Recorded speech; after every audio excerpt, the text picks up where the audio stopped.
आज हम करने वाले हैं क्लास 10th का जो सेकंड क्वेश्चन है उसको सॉल्व। तो इससे पहले चैनल को सब्सक्राइब जरूर कर लें क्योंकि ऐसी मैथ से रिलेटेड ऐसी ही वीडियो आप तक पहुंचते रहे। तो चलिए अब हम स्टार्ट करते। तो जो सेकंड क्वेश्चन है पूर्णांकों के निम्नलिखित युग्मों की एलसीएम और एचसीएम ज्ञात कीजिए तथा इसकी जांच कीजिए। दो संख्याओं का गुणनफल एलसीएम गुणित एचसीएफ है। तो इसके लिए हमें ज्ञात करना है जो नंबर 1 क्वेश्चन है। तो दो पूर्णांकों के युग्म है एलसीएम और एचसीएफ। तो हमारे लिए एलसीएम और एचसीएफ ज्ञात करना है। हमारे लिए पूर्णांक दिए गए हैं ए और बी। इनका हम पहले एलसीएम निकालेंगे, फिर जाकर हम इनकी जांच करेंगे। तो हमारे लिए पहले हम अंक का अलग अलग निकालेंगे, 26 का अलग और 91 का अलग। तो 26 का हमने निकाला है, तो 26 एक सम है कि विषम? तो यह क्या है, एक सम संख्या। तो हम कितने से देंगे, 2 से। 2 एकम 2, 2 3 6। तो याद रखिएगा जब भी हम अभाज्य गुणनखंड निकालते हैं तो सबसे छोटी संख्या से निकालते हैं। तो हमने कितने से निकाला, 2 से। अब हमारे पास कितने आ गए, 13। तो 13 में किसी भी संख्या का भाग जाने वाला है नहीं, तो 13 एकम 13। तो यहाँ कितने आ जाएंगे, 1। क्लियर, 1 आ गया सॉल्व। अब है 91 का निकाले हम। तो इसमें क्लियर है, 2 से तो जाएगा नहीं, ना 3 से जाएगा, हम दे इसमें 7 से। तो 7 एकम 7, बचा कितना, 2, होगा 21। 7 तेरी 21। तो 13 में क्लियर है, 13 एकम 13। तो यहाँ क्या आ गया, 1। तो यहाँ देखें हमें पहले क्या निकालना है, एलसीएम। तो हम यहाँ क्या लिख लेंगे, एलसीएम इज इक्वल टू, तो एलसीएम क्या आया हमारे पास, 2 गुणित गए 13 गुणित गए 7। क्योंकि अब इनसे बार बार नहीं लिखेंगे क्योंकि दोनों में आया, तो हम कितनी बार लिखेंगे, एक बार। अब इनका कर देंगे हम गुणा। तो 7 दूनी 14 और या फिर 13 दूनी 26, 26 सत्ती कितना होता है, 182। यहाँ कितना आया, 182। अब है एलसीएम निकाला, उसके बाद आएगा एचसीएफ। तो एचसीएफ हम कैसे निकालते हैं, तो एचसीएफ में जो 13 है, 13 किस में आए, दोनों में। जो दोनों में आते हैं, जैसे 26 और 91 दोनों में आए 13, तो यहाँ हम क्या लिख लेंगे, 13। तो एचसीएफ क्या हो गया, 13 आ गया 120 और एचसीएफ आ गया 13। तो हम इसकी जांच करें, तो जांच करते हैं जब हम, तो यहाँ लिखते हैं A into B is equal to HCF into LCM. Clear, मतलब जो भी इस पक्ष में आएगा वो भी इस पक्ष में आना चाहिए। तो A इंटू बी, तो 26 गुणित गए 91, तो 26 गुणित गए 91 इज इक्वल टू 182 गुणित गए 13। इनका गुणा करें तो 13 दूनी हासिलाई 2, तो 13 अट्ठे 104 और 104 में 2 ऐड करेंगे तो 106। तो 6 यहाँ आ जाएंगे, 10 हासिलाई। तो 13 एकम 13, 13 में 10 ऐड करेंगे कितने आ जाएंगे, 23। तो हमारे पास कितना है, 23 66। यानी इस साइड 23 66 आया, तो इस साइड भी इतना ही आना चाहिए। तो 91 को हम इसमें करें तो 1 छक्के 6 और 1 दूनी 2 गुणित गए 9 छक्के 54 हासिलाई 5, 9 दूनी 18, 18 और 5 कितने हो जाएंगे, 23। इनको ऐड करें तो 6 के 6 ही 6, 4 और 2 6, 3 के 3 ही 3, 2 के 2, 23 66 आ गया। तो यहाँ कितना आ गया, 23 66, यानी 2366। तो इसके इक्वल टू क्या आ गया, ए।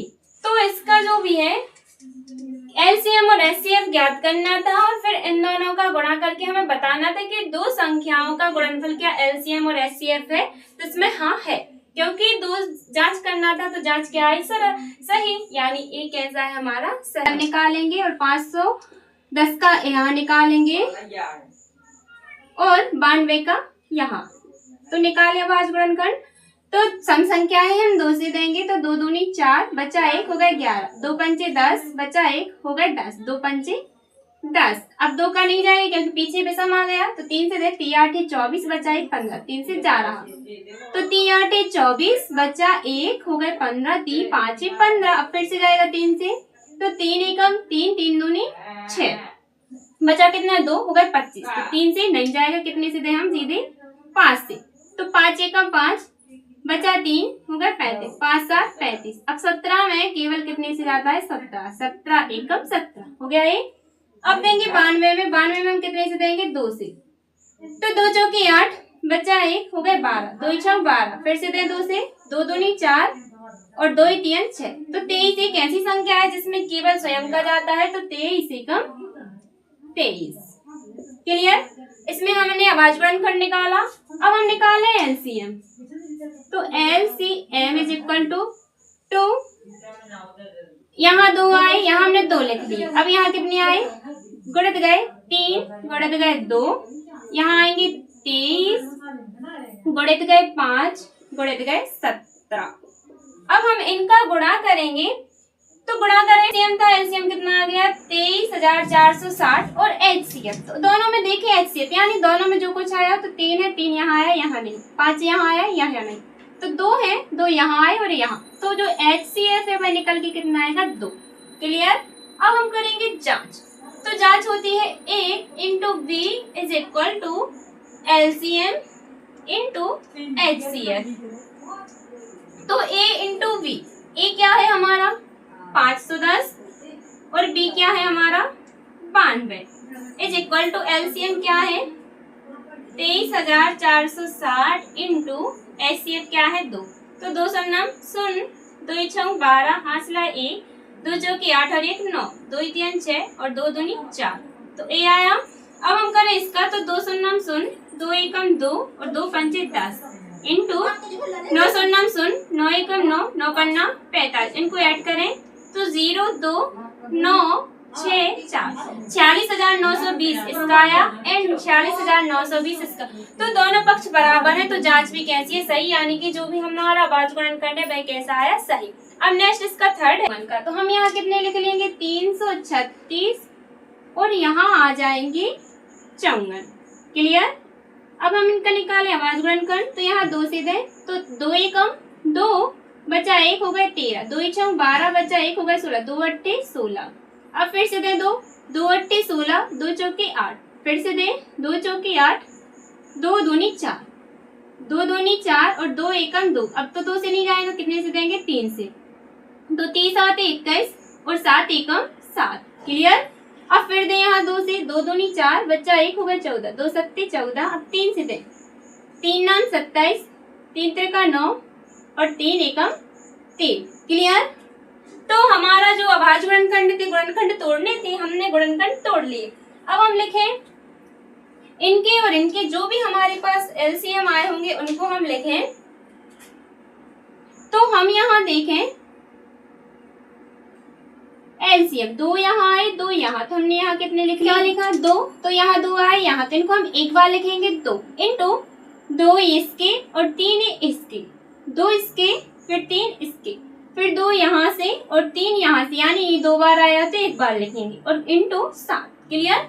इनका जब हम गुणा करेंगे तो 2 दूनी 4, 4 तिया 12, 12 दूनी 24, फिर 24 आया यहाँ, 7 3 21, 21 दूनी 42, 42 का 3 में करेंगे, फिर जितना भी है इनका गुणा करेंगे तो कितना आ जाएगा 3024। क्लियर। अब एचसीएफ करना हमारे लिए, तो हम एचसीएफ करेंगे। तो एचसीएफ में यहाँ देखिए इस दोनों में क्या आया था 2 और फिर क्या आया है 3, तो यहाँ 3, इन दोनों का गुणा करेंगे तो एचसीएफ कितना आ जाएगा 6। एलसीएम आया 3024 और जो एचसीएफ आया वह आया 6। क्लियर। अब करते हैं हम इन दोनों की जांच। तो A into B is equal to HCF गुणित गए एलसीएम। तो A इंटू बी यानी 336 गुणित गए 54 is equal to HCF. HCF कितना है 3024, सॉरी एलसीएम कितना है 3024 और एचसीएफ निकल के आया 6। अब इनका गुणा करते 6 चौके 24 हासिल की 2, 6 दूनी 12 और 2 14 हासिल की 1, 6 शून्य शून्य और 1 और 6 3 18, यानी कितना आया 18,144।